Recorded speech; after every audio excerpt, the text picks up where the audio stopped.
Let's get started with a question that I sort of just ask everybody on the podcast, and it's more of, how did you get into content creation? Where was the inspiration for that? Great question. There's a lot to dive into, bro. I started making videos when I was 12, 13 years old on YouTube. Transfer videos, actually. I was the Fabrizio Romano of my day. Getting about, ahead of the game, 30, 40 views, just announcing the old Eden Hazard to Chelsea. Mm-hmm. But yeah, no, I just had a passion for talking on camera about football. As we do, bro, sitting at the back of the classroom, always talking about football. And then, that kind of stayed, but obviously I drifted into actually, trying to play more. I got into coaching a little bit. I was coaching like under 10s, under 11s. And then I went to university for sports coaching. And then something just hit, bro. I was just like, sports coaching isn't for me. I want to do, broadcasting. And I'm a big boxing fan as well, away from football. And boxing is actually where I started. So if you follow boxing, you will see that it's a bit more different to traditional media. Mm-hmm. There's a lot of YouTube media outlets that are respected in the scene. Yeah. So, I used to sneak into press conferences, just trying to make a few connects. And thankfully I did through two people, actually. One is Boxing King Media and another is Behind the Gloves. Yeah. I worked with Boxing King Media as a presenter. It was my first ever gig. I don't know why he gave it me. I was not good enough. But, I did the job. Yeah. And then I worked for Behind the Gloves as an intern for 7-8 months, traveling all across England, covering fights, interviewing fighters. And I landed a job with them. I was there for about a year and a half. Bro, it was crazy. I was going to like Vegas, going to Saudi, covering the fights. It was experience and a half. I mean, interviewed like Fury, all the big names, Lomachenko. So I learned a lot in terms of the trade of, how sports media works. Mm-hmm. Lockdown came about, nothing to do. My job got cut, obviously, with there not being as many fights. Budgets were obviously cut. So I went back to what I wanted to do. I had the YouTube channel there. It was called Viper Visions. I don't know where I got that name from.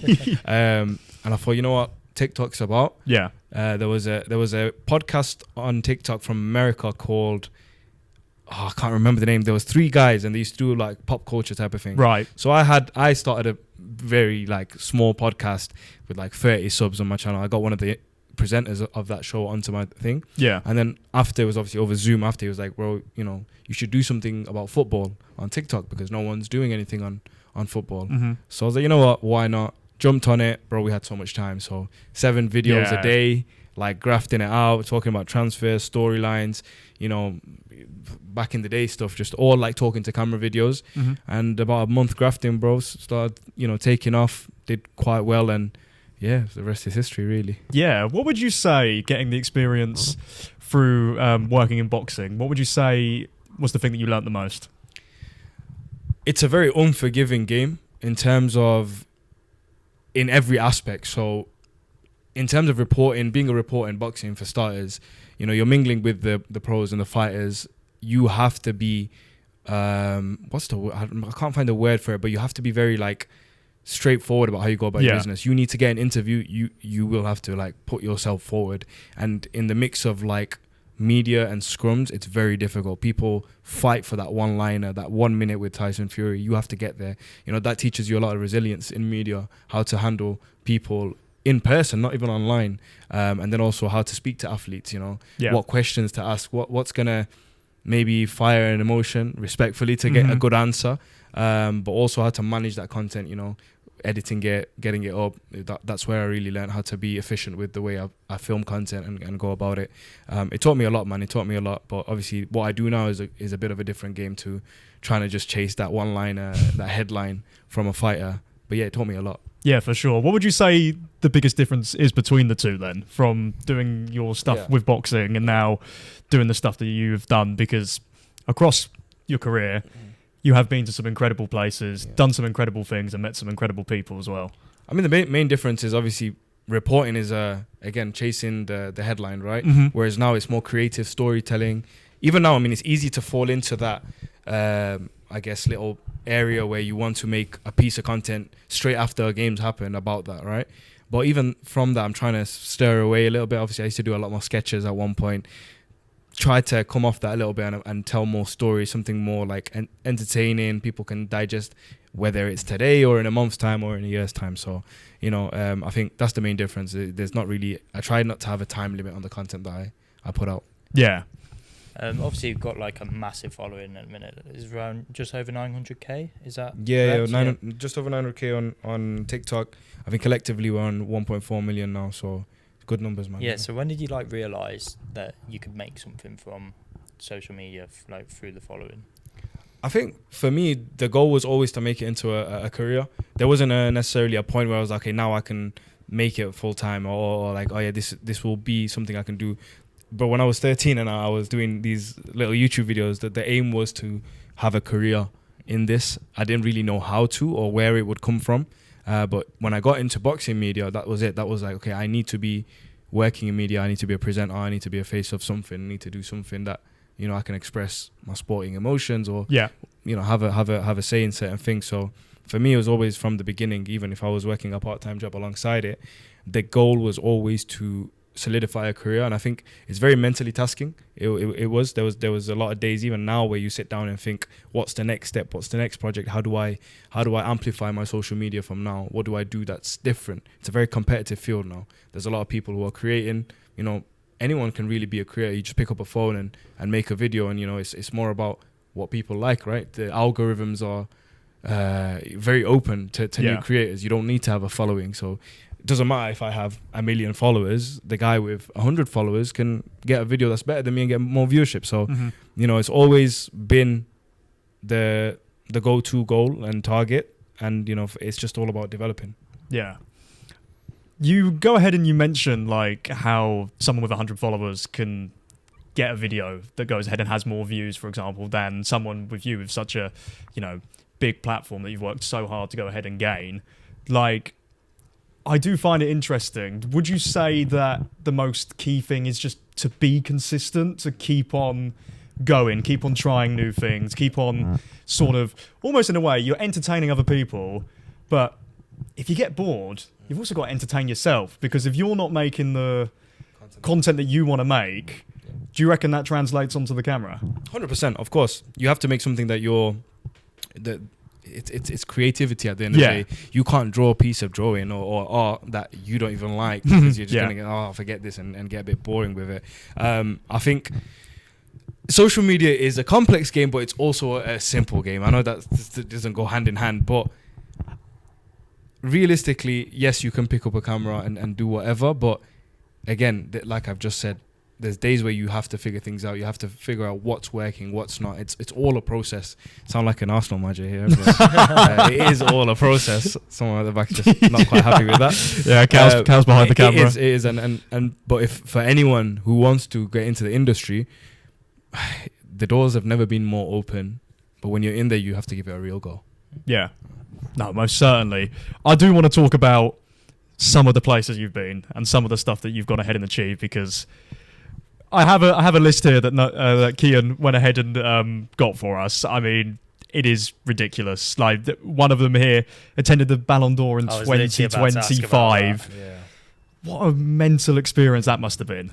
Yeah, I'd say second best thing I've ever done. The Ballon d'Or was the pinnacle of football in terms of like where people get crowned to be the best player of that year. And for someone that started out making videos in their box bedroom in their mum's house, it's not a bad place to be at all, is it? So for me, as a British Bangladeshi as well, being one of the first people to represent my people at the Ballon d'Or, it was well fed back home as well. People were, really proud just to see someone that looks like them in such a place. And for me, like, I was pinching myself. I don't think my content even came out that good, because I was just like, I had a bit of an imposter syndrome. Like, I'm here? What? Yeah. You're just a bit starstruck, kind of thing. Yeah, I mean, not even starstruck necessarily at the players, but just figuring out where you're at. Like, it makes you think, like, as a Muslim, we say, alhamdulillah, like, we're here, like, we've actually done something correct to be here. So, it was a moment that I was extremely grateful for, to see, one of the best players in the world, Ousmane Dembele, be crowned in a room with Virgil van Dijk, all these guys. Arne Slot was there. Lloyd it's just, you're rubbing shoulders with superstars, and it makes you realize how far the content game's come. Not for me. I mean, obviously, I was very proud in that moment, but to have creators there, it shows how much traditional media is changing, how we are the new traditional media, all these great creators that I work with. So yeah, man, it was definitely a privilege to be there and an honor. Yeah. So how did that actually come across, like getting into the Ballon d'Or? Yeah, so obviously the Ballon d'Or has many sponsors as well. Tops being a very close partner with them. I have great relationships with Tops. I've worked with them over different games, different tournaments for a few years now, actually. And yeah, well, obviously they invited me with the Ballon d'Or to go there and make some content. So shout out to Tops, man. Top yeah, people. No, 100%. That's an incredible experience to be able to go ahead and be at the Ballon d'Or. And as you said, how proud did you feel representing your nation from going ahead and being there? And as you said, you've gone ahead and gotten to the Ballon d'Or where, as you've also said, not many people go ahead and look like you. So you're representing your people on such a big stage. Yeah, for me, that's the biggest thing now. You know, I feel like my goals have changed over the years. You know, naturally, as you first come into the game, it's all about views, numbers, followers. I was having a conversation with Zayn QF. I don't know. Yes, Zayn played in our charity match as well. So we met Zayn there. What a guy. Yeah, me and him actually have been friends for a good 6 years now. So when we were, I'm going to take the claim. I feel like me and Zayn were the first UK-based football creators that were really based on TikTok. Yeah. Maybe I'm wrong. I don't know. No, because I remember seeing all of your videos back, in lockdown, still popping up on my For You page now. Bro. So, you know. So me and Zayn were having a convo. Like, you are still chasing numbers. It's a business. That's the element of the business, right? Numbers. But for me, I'm starting to look at it more like, okay, first and foremost, am I doing something that's going to fulfill a legacy, right? Yeah. Am I doing something that a generation in Bangladesh or British Bangladeshis here, or even just young kids here, can look at and say, oh, I want to be like him. I want to achieve this. And I respect what he's doing. That's the first and foremost thing, because at the end of the day, not to be morbid, but when you're 6 foot under the ground, views is whatever, man. You know, people can, the digital footprint is a real thing. People will look back at that and think, you know, it remains forever now, you know. So I want people to look back and be like, yeah, this guy did some cool stuff. He represented his people, and then he opened new doors. So that's main for me. And obviously, secondly, is how you tell a story and how creative you can be. So yeah, away from numbers, definitely, I was very proud that day. And yeah, that's the mission now, to put Bangladesh on the map for me. Yeah, for sure. And you're most certainly doing that. And you're doing a wonderful job. I just want to say from myself personally, you're absolutely smashing it. I do also want to go ahead and talk about you hosting, you presenting, the places you've been. You've been a host on DAZN for the National League playoff final. What was that like? Crazy, man. I know, again, I could answer the same way for the Ballon d'Or, really. Yeah. But National League was crazy. Away from the final at Wembley, which is obviously insane. Crazy, we're actually just outside. Bugged out a little bit there. I got approached by DAZN to be the social media host for a season last year. And truthfully, I wasn't, fully indulged in the National League. Being a Chelsea fan, maybe a bit of a, glory hunter, as people call me, whatever. But obviously, you follow the Prem, the Championship and Champions League, whatever. But I was introduced to National League football, did my study on it, and working in it was one of the. Oh, it was so cool, man! Like it's real football. National League is real football, man. The atmosphere, the crowd, filling up on a cold day, cold Tuesday night sometimes as well, away in Rochdale. Crazy, bro. Like it's proper English football. None of this backwards passing continuously. Let's go ahead, let's launch the ball forward. But there is some class players, man. York City were one of my favourite last year. Joe Felix, these guys, great players, man. I gained a lot of respect for the league, for the division, for the players and clubs there.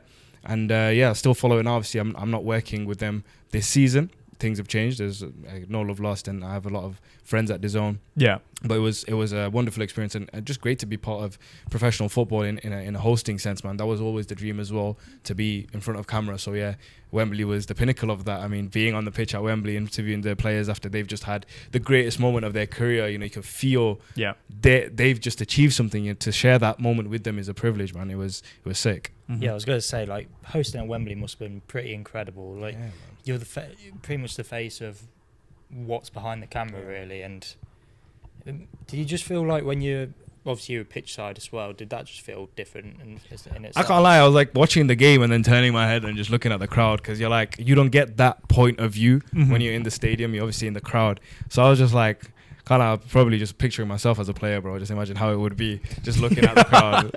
When I was interviewing the players, I was like, yeah, how was the match? There's so many people here. here. And it wasn't even full. Like the top tier, obviously smaller clubs, so No, of the course. allocation is smaller, but they really filled out the lower and mid tiers, and the noise in there was brilliant. Oldham came back, what a game. They got promoted. And yeah, it was just surreal, man. I mean, I think the National League deserves a lot more attention than what it gets. Definitely. I think you get some of the biggest clubs in English history. Okay, they might not be in terms of honours and stuff, but real culture, real heritage. Oldham were a Premier League winner, no? They were League One, Division One, wherever it was. You had Notts County down there. Notts County, Scunthorpe United are in there now. They're doing really good. Rochdale, huge club, some massive clubs, and I think.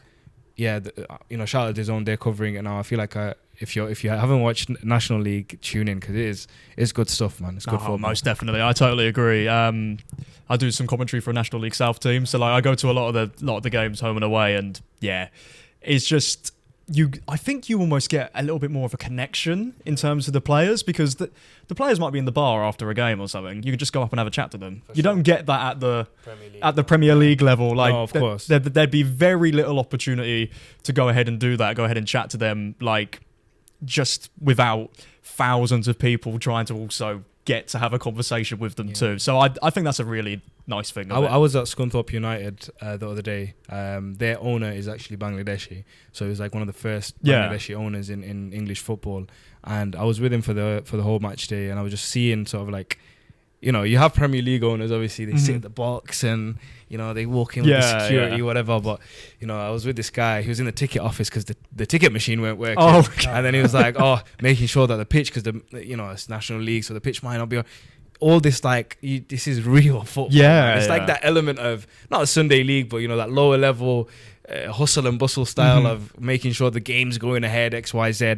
But then you also have that quality of football, like, that's on display. It's still obviously top tier. These guys are real athletes, man. So yeah, I'm actually trying to work on a piece with that owner that we're trying to do, like a mini documentary following him. Yeah, like what's the one on Amazon called?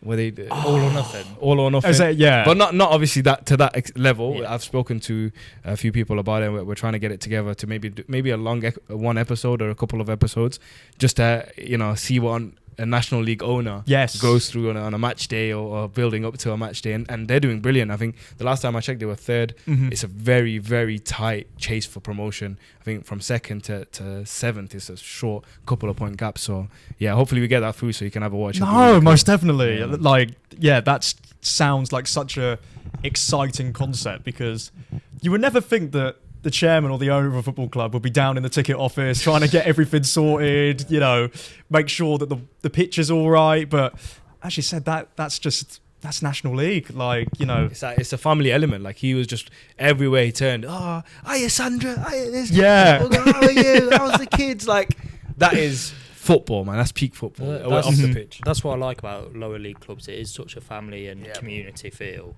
Yeah, it is just absolutely beautiful.